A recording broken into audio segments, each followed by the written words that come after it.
Salam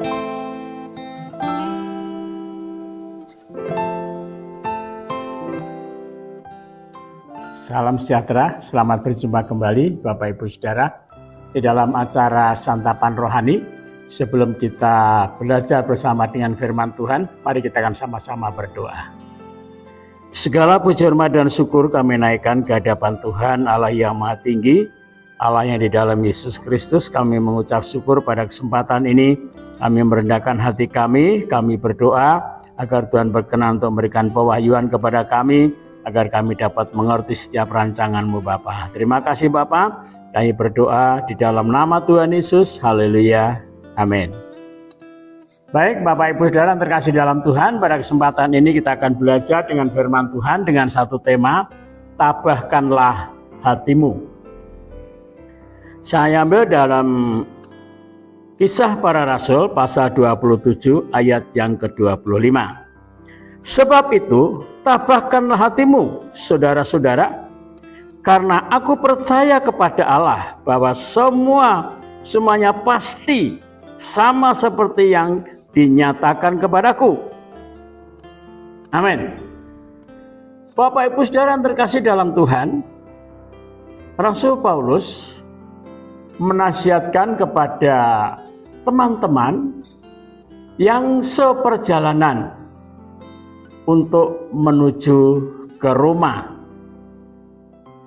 Pada saat itu dalam perjalanan mereka mengalami satu hambatan yang sangat besar, di mana kapal yang mereka tumpangi terombang-ambing oleh angin, gelombang, topan yang sangat besar.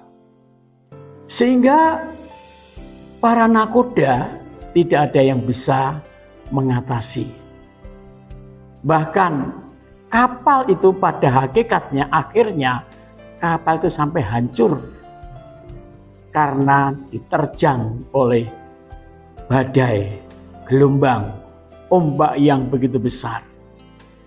Namun satu hal Bapak Ibu dan terkasih dalam Tuhan, Paulus, seorang hamba Allah, seorang rasul Allah yang dipilih oleh Allah.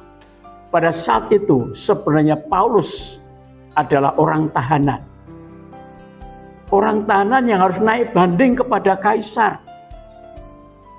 Nah, Bapak Ibu Saudara, ketika dalam perjalanan dengan satu tujuan, Paulus bukan serta-merta hanya sekedar untuk naik banding, tetapi Paulus mengemban visi dan misi Allah, bahwa Paulus harus memberitakan kabar baik kepada kaisar. Kamu harus bersaksi kepada kaisar. Nah Bapak Ibu Saudara, dalam perjalanan hidup manusia, ketika sedang mengemban visi dan misi Allah, tidak selamanya berjalan mulus. Saya katakan sekali lagi, tidak selamanya berjalan mulus, tidak selamanya happy, tidak selamanya semua beres, semua selesai, tidak. Tetapi kita kadang-kala dihadapkan dengan masalah-masalah yang membuat kita harus tabah.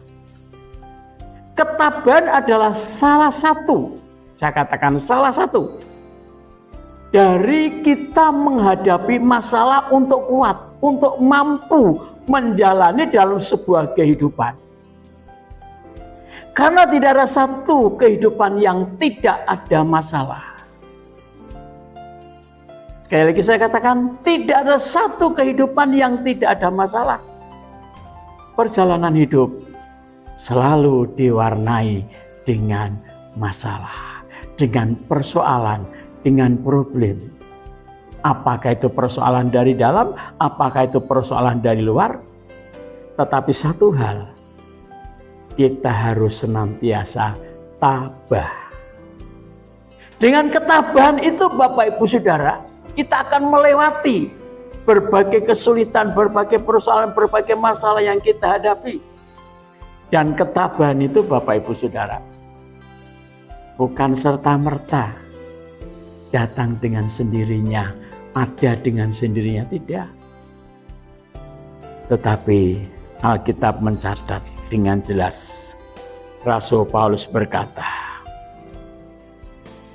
ayat yang ke-23, karena tadi malam seorang malaikat dari Allah, yaitu dari Allah yang aku sembah sebagai miliknya, berdiri di sisiku.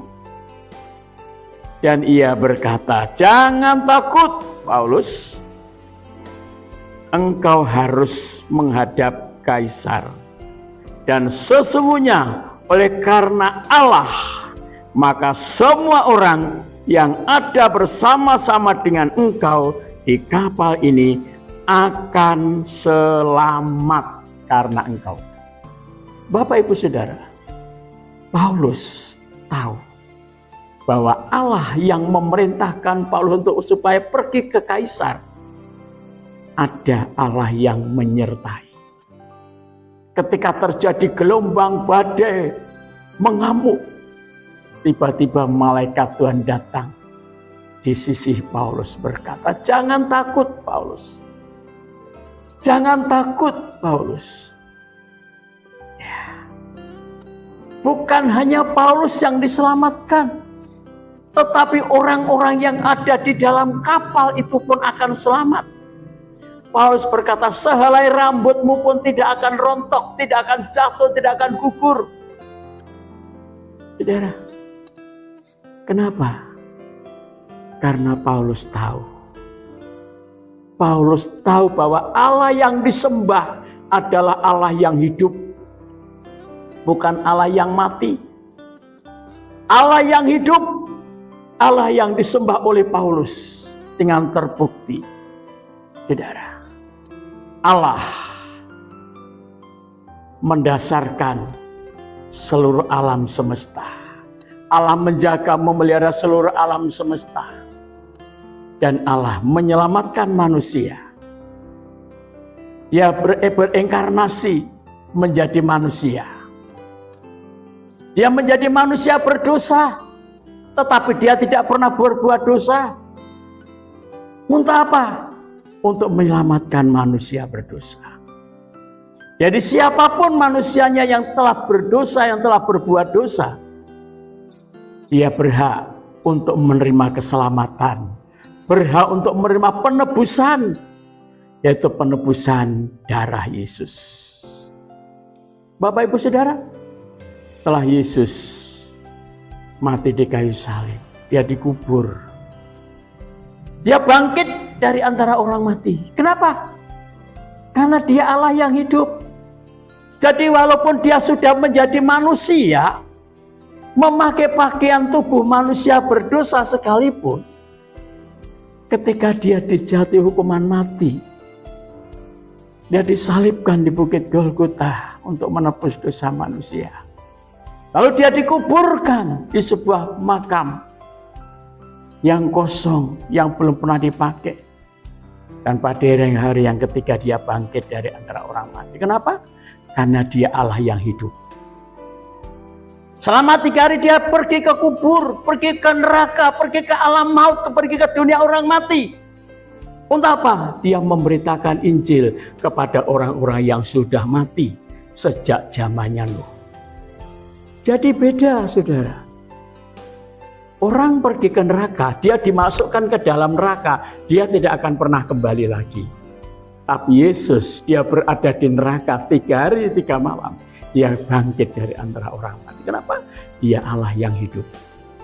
Oleh karena itu Bapak Ibu Saudara yang terkasih dalam Tuhan, saya mengajak, mari dalam perjalanan hidup kita, masih panjang perjalanan hidup kita. Yang kita lewati dengan yang akan kita lewati masih jauh. Oleh karena itu, tabahkanlah hatimu. Jangan takut. Allah menyertai Bapak Ibu Saudara. Allah yang menyertai Paulus juga Allah yang menyertai Bapak Ibu Saudara. Allah yang menyertai saya. Allah yang melindungi Paulus, Allah yang melindungi teman-teman Paulus, juga Allah yang melindungi Bapak Ibu Saudara. Ketika Bapak Ibu Saudara menghadapi persoalan, masalah, problem yang sulit untuk diselesaikan, datang kepada Allah. Menyembah kepada Allah. Di dalam pujian, di dalam penyembahan ada hadirat Allah. Paulus, orang yang suka menyembah Tuhan. Ketika dalam keadaan badai gelombang mengamuk pun Paulus tetap menyembah Allah. Ketika dia dibuang ke dalam, dilemparkan ke dalam penjara sekalipun, dia pun tetap menyembah Allah. Jadi orang yang suka menyembah Allah itu dilindungi, dipelihara oleh Tuhan. Jangan menjadi orang yang tidak suka menyembah Allah, tapi jadilah penyembah-penyembah, orang yang suka menyembah Allah yang hidup. Hanya satu Allah yang hidup, tidak ada duanya dan tidak ada tiganya. Satu-satunya Allah yang hidup adalah Allah yang telah menjadi manusia, Yesus Kristus. Dialah penebus kita, dialah juru selamat kita, dialah yang menyelamatkan kita dari kuasa dosa dan kuasa maut, dan memindahkan kita ke dalam kerajaan anaknya yang terang. Tuhan Yesus memberkati kita. Mari kita sama-sama berdoa dan kita mengucap syukur kepada Tuhan. Segala puji, hormat dan syukur kami naikkan ke hadapan Tuhan, Allah yang menjadikan langit dan bumi serta isinya, Allah yang memberi terang, Allah yang memberi hidup, Allah yang memberi keselamatan kepada kami yang telah mati di kayu salib di Gunung Golgota untuk menebus dosa-dosa kami. Kami percaya Kau telah bangkit dari antara orang mati dan membenarkan kami, memberikan ketabahan kepada setiap kami dalam menghadapi persoalan, masalah, problem dalam kehidupan sehari-hari. Bapak, kami berdoa pada saudara-saudara kami yang saat ini sedang menghadapi masalah, menghadapi problem, menghadapi persoalan demi persoalan yang mereka hadapi. Tuhan, tolong berikan ketabahan hati, berikan kekuatan batin, kekuatan jiwa dan kekuatan roh, dimampukan dalam siap menghadapi masalah. Terima kasih Bapa, kami mengucap syukur. Kami berdoa di dalam nama Tuhan Yesus Kristus. Haleluya.